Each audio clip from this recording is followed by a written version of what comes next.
Contract वाली बहू। नरेश की माँ अपने बेटे से मिलने दिल्ली आ रही है।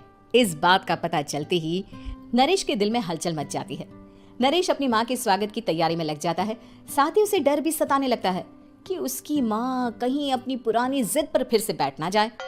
हे भगवान, इस बार बचा लो, अगले साल पक्का माँ की जिद पूरी कर दूंगा। तभी दरवाजे की घंटी बजती है। नरेश दरवाजा खुलता है तो सामने अपने मकान मालिक को देखकर हैरान हो जाता है, क्योंकि उनके साथ एक सुंदर सी लड़की भी थी। नमस्ते अंकल, कुछ काम था, मुझे बुला लेते। आपने क्यों कष्ट किया?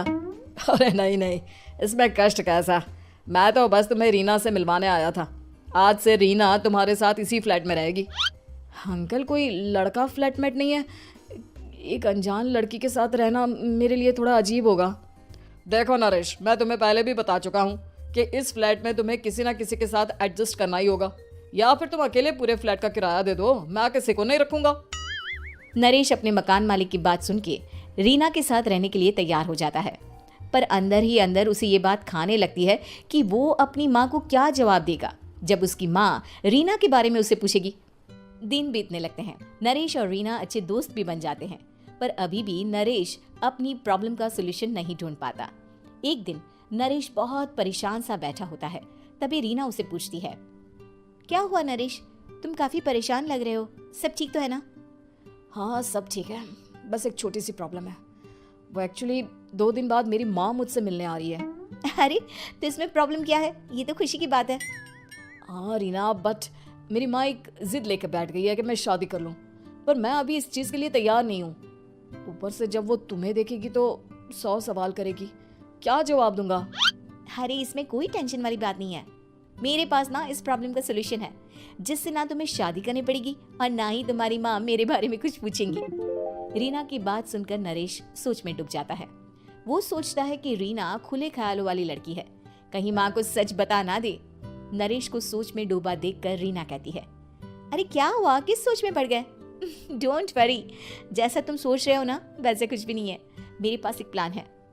मैं कुछ समझ नहीं पा रहा हूँ, कैसा प्लान? मैं समझाती हूँ। हम ना एक कॉन्ट्रैक्ट मैरिज कर लेते हैं। फिलहाल मेरे पास जॉब नहीं है, तो तुम इस रूम का किराया दे देना जब तक तुम्हारी माँ यहाँ रहेंगी, सिर्फ तब तक। और तुम अपनी माँ से कह देना कि मैं तुम्हारी पत्नी हूँ, इससे वो मेरे यहाँ रहने पर कोई सवाल भी नहीं करेंगी। अरे बात तुम्हारी ठीक है, पर माँ से झूठ बोलना, ना बाबा, मैं ये रिस्क नहीं ले सकता। कोई और आइडिया दो ना तुम। देखो, मंजूर हो तो बोलो, वरना सच बता दो, मुझे कोई प्रॉब्लम नहीं है।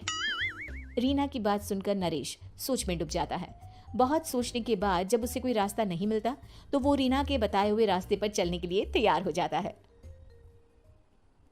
वो रीना से बात करता है और अपनी माँ की पसंद और नापसंद के बारे में बताता है।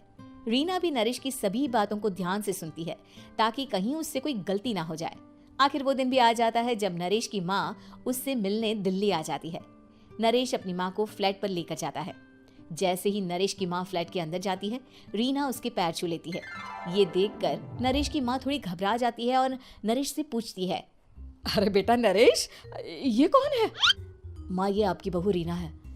माफ़ी चाहता हूँ, सब कुछ इतनी जल्दी में हुआ कि आपको बता ही नहीं पाया, इसलिए सोचा कि क्यों ना आपको सरप्राइज दिया जाए। अरे बेटा, मैं तो बस तेरा घर बसा हुआ देखना चाहती थी। हाँ, बहुत अरमान थे अपनी इकलौती बेटी की शादी को लेकर, लेकिन कोई बात नहीं, शायद किस्मत को यही मंजूर होगा। ये कहते ही नरेश की माँ रीना को गले लगा लेती है।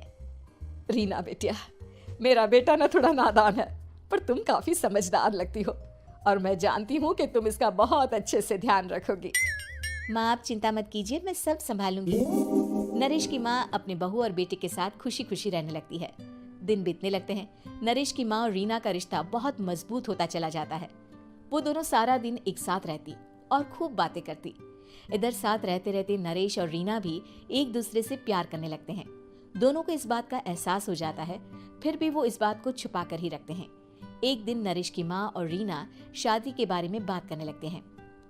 रीना बिटिया, ये तो नरेश ने मुझे बिना बताए शादी कर ली, वरना मैं तो अपनी इकलौती बेटी की शादी इतनी धूमधाम से करती कि सारी दुनिया देखती रह जाती। अच्छा माँ, आप ऐसा भी क्या करती नरेश और मेरी शादी में जो दुनिया देखती रह जाती? अरे बिटिया, एक माँ के अरमान तुम अभी नहीं समझोगी। मैं तो अपनी बहू को एक रानी की तरह लेकर आती और शादी भी बिल्कुल शाही अंदाज में करती। पर मेरे तो सारे अरमान ऐसे ही रह गए।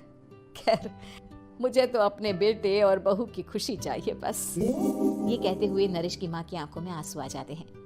रीना भी ये सुनकर ख्यालों में खो जाती है, क्योंकि वो भी मन ही मन खुद को नरेश की पत्नी और उसकी माँ की बहू मानने लगी थी।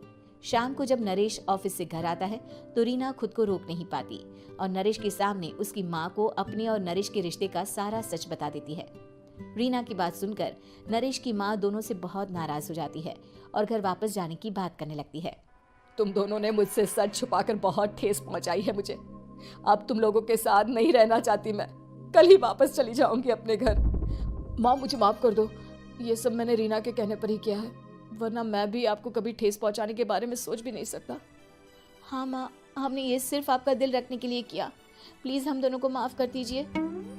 तुम दोनों ने मेरे अरमानों के साथ खिलवाड़ किया है, और वैसे भी मुझे अपने बेटे के लिए एक अच्छी लड़की ढूंढनी है, इसलिए मेरा यहाँ से जाना ही बेहतर होगा। माँ की ये बात सुनकर रीना खुद को रोक नहीं पाती।